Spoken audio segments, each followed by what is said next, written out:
Hey guys, welcome back to my channel. So in today's video, I want to show you how to make a jumbo tag. So I've seen these all over the internet. So many people are making them. The jumbo tags, the loaded envelopes, the flip bags. It's like a new thing this year. I'm not really sure. But I did want to show you guys how to make them. They're super easy and super cool. So basically you're just going to take your cardstock and you're going to cut the ears, if you will, off of your paper. Now I'm going to use my grid for this because it makes it a whole lot easier. But I'm also going to show you how to do it when you don't have a grid. So what I'm going to do here is I'm going to count in 3 and then I'm going to count down 3. So I have a mark here, and then 1, 2, 3, I have a mark here, okay? So I'm going to put it right here on this corner, and then I'm going to put it right here on this corner. And make sure that it's lined up, and then cut. So if you don't have a grid, what you can do is you can take your corner here, and you can just cut straight across, line up your corner, and then cut straight across.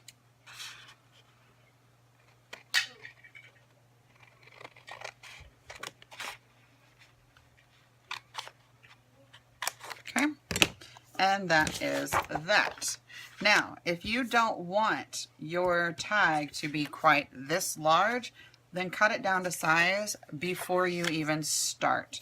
So I don't mind it being this large, honestly, because I'm just going to play with it. So the next thing that I want to do is I want to make a couple of pockets.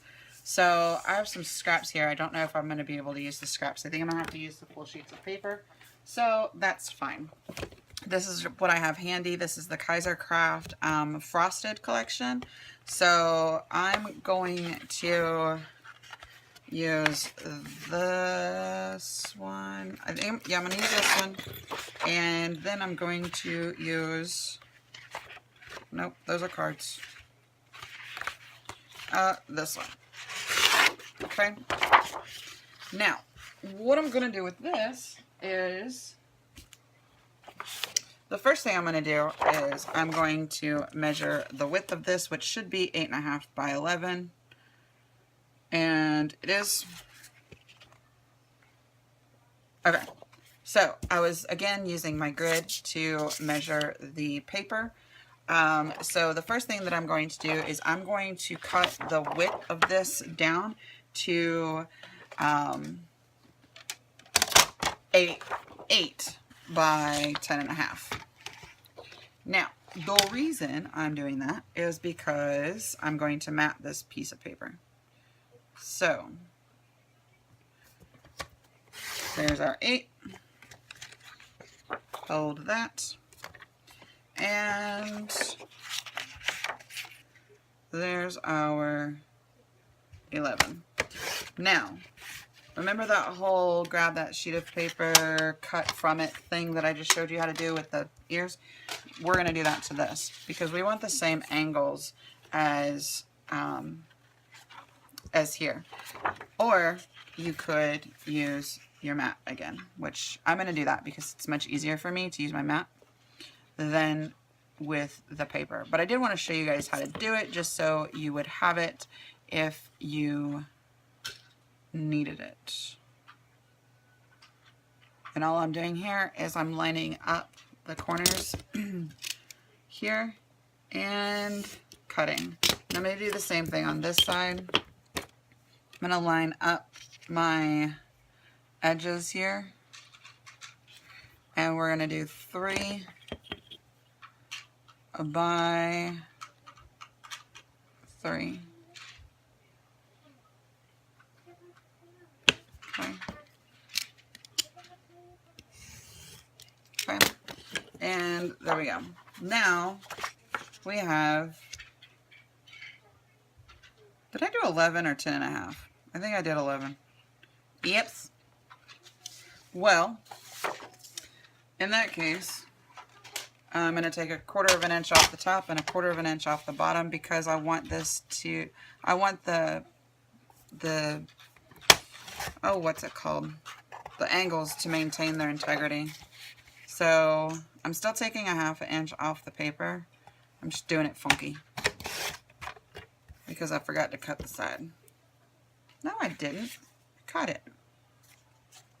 I must have cut it at 11 instead of 10.5. I probably did. But it just goes to show I goof all the time, and then I fix it. Alright, so there's that. Now what we're going to do is we're going to adhere this. Nope, nope, nope, nope, and nope. And if you missed a spot, then go ahead and grab that. And I put some in the middle, just kind of to, my gun like made my other gun fall down. Okay, and line it up, put it down, and there we go. Now you can decorate the back or you could leave the back. For now I'm just going to leave the back for the sake of the video. Now what I'm going to do is I'm going to do some markings because I don't necessarily need it to be precise. And I didn't even do some markings, honestly. I've just realized that it's 8.5 by 11. So we're going to measure across 8.5. And then we're going to chomp an angle out of this. And it doesn't necessarily have to be precise. It is pretty much whatever you want it to be. I think I'm going to follow this here. You do want to leave slight edge. See, you guys can't see that. You do want to leave a slight straight edge right here. So I'm not going to cut a direct angle. I'll show you what I said. What I mean, 2 seconds.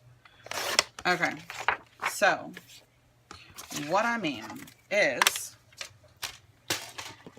when you lay this down, you'll have a flat edge here. So you didn't want to necessarily make it a corner to corner angle. So now what we're going to do is we're going to adhere this to the tag. And you can use tape or you could use glue. I'm actually going to use glue because if you use tape, a lot of times, especially with smaller pockets, a lot of times the whatever you're putting into the pocket will stick to the side of the tape. So I like to use the wet glue for this, and I really like Fabri-Tac because Fabri-Tac does not warp your paper. I use Fabri-Tac all the time, especially in my albums. I don't know what it is about it. I don't know if it's just because it's a thicker glue or what, but I love it. So now what we're going to do is we're going to line this up, and hopefully you guys can see what I'm doing. I'm going to have to move my camera again. This is crazy. I'm constantly like worried that you guys, and of course you can't see what I'm doing. Okay. So yeah, I'm definitely going to have to move my camera again. But yeah, so that is it as far as that goes.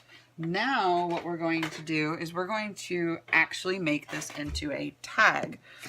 So, I was going to use a regular hole punch, but because it's such a large tag, I'm going to use my crocodile, and we're going to use a eyelet. So we're going to get this out, and we're going to get an eyelet out. Come here. Come here, you.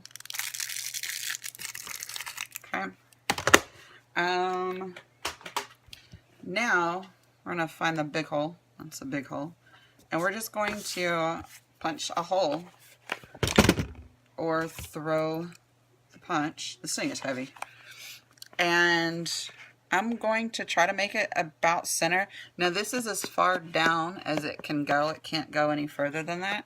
But I'm going to try to make it center. And hopefully it works. Ow.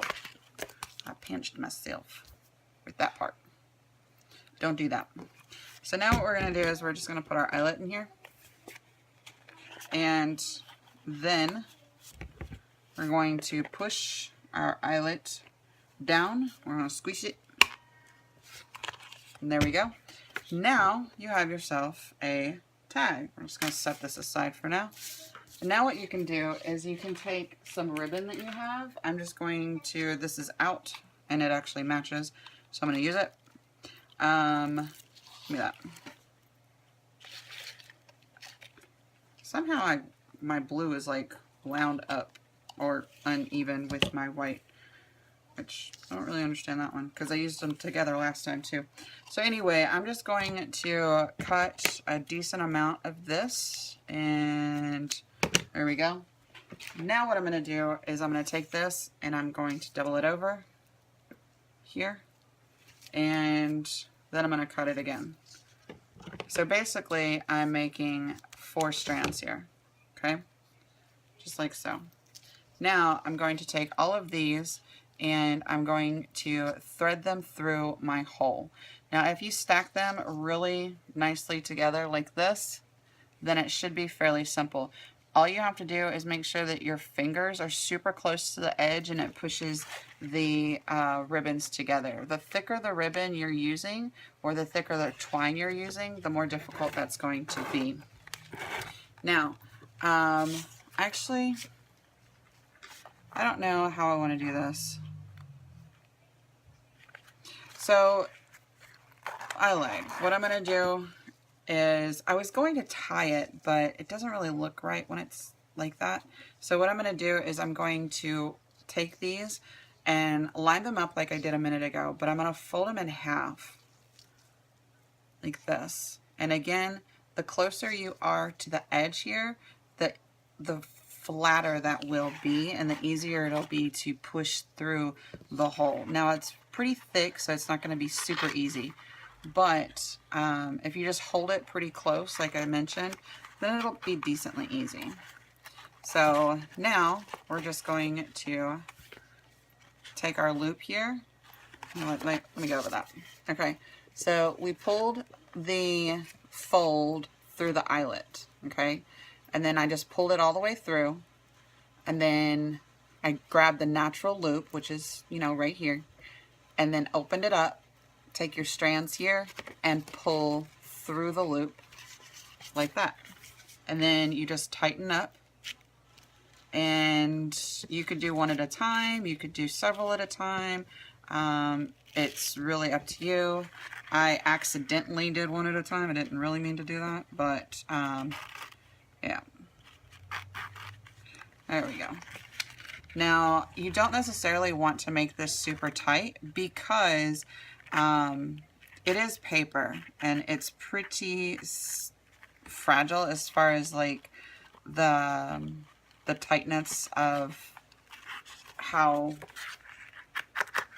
tight this can be. So you don't want to like bend it or anything. Does that make sense? I hope that makes sense.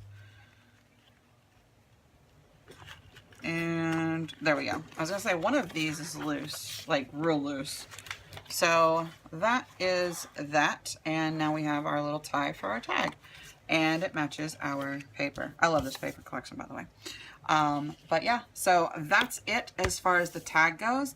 Everything else is completely personalized. You whatever gifts you want to add inside, that's again completely personalized. I just wanted to show you guys the construction of the tag because it's super fun, and oh man, they're so easy and they're so fun to just load up. And like I said, you can definitely do both sides. I think the tags that I did do both sides, I think, if I remember. But anyway, so yeah, these are super, super, super fun. So definitely get into it. I think that this would be an interesting thing to make a super large tag like this just to put on a holiday gift. That would be pretty funny. Especially if you give it to your non-crafting husband, you know.